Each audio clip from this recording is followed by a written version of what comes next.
Hi guys, GB News love their delusional Brexiteers, especially the Labour ones. So Maurice Glasman, a Labour peer who has been referred to in the past as a small c conservative, a member of the blue wing of the party, well, he's somebody who campaigned for Brexit and thinks it's going really well. Now, he was asked by fellow Brexiteer Christopher Hope on GB News about the Labour government's relationship with the next US administration, and he believes that Trump will be good for Britain. Right. Labour be worried about Trump? No.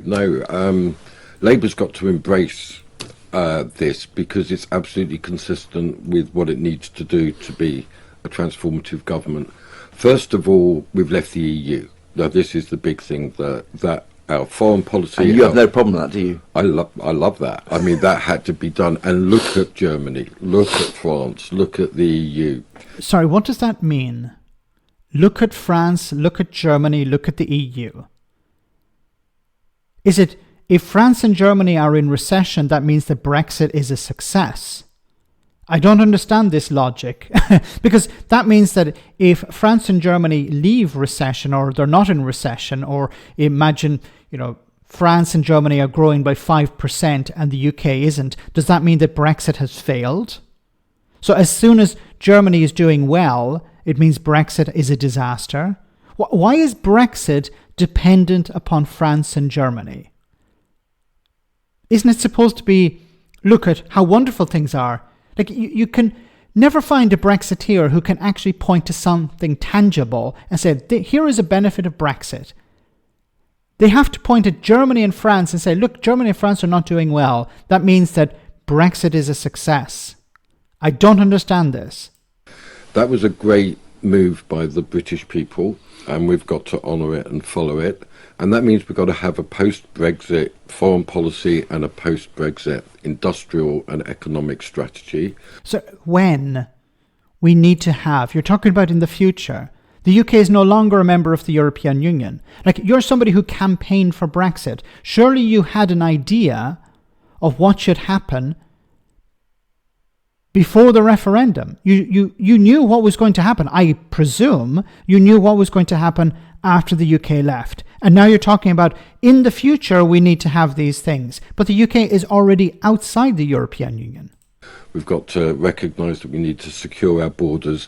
So there's a huge alignment. What Trump is a world historical figure now. And what he represents is the end of globalisation. Labour should be dancing in the streets about this, really. And yet they're not. So I don't know what that means. The end of globalisation. You mean protectionism? You mean the end of free trade? Is that what you mean by that? Because what does the end of globalisation mean?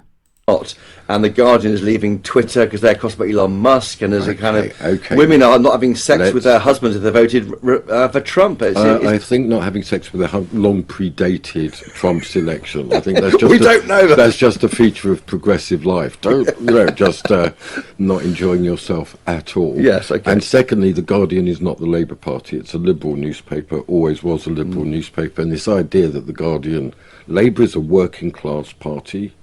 That always represents. So you're saying that the Labour Party, and I presume you include yourself in this, is a working class party, and you told the British people to vote against their own interests. You told the British people that things would be better if they left the European Union, and now the poorest people in society are suffering the consequences of that. They're seeing higher energy prices. They're seeing higher food prices because the UK is no longer a member of the European Union.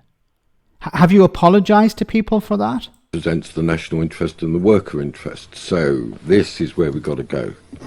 And how they get there. I mean, they've got to. It is what they have to do. Maybe Labour should do is not worry about what he says, but what he does. Look at his actions. Is that the point? I think this.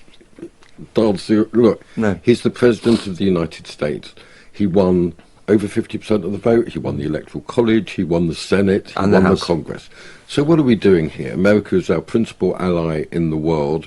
I don't think we should pay the slightest attention to the internal hysterias of American politics. What we've got to do is build a genuine alliance with the United States around the necessity of industry, of reshoring, of breaking the globalised economic system, of pursuing our national interests, and particularly we've got the major problem for me is that our army is 75,000. In order to be an actual army, it's got to be 100,000. I would go further and say that we need to build it to probably 125,000. We've got to absolutely engage with weapons production.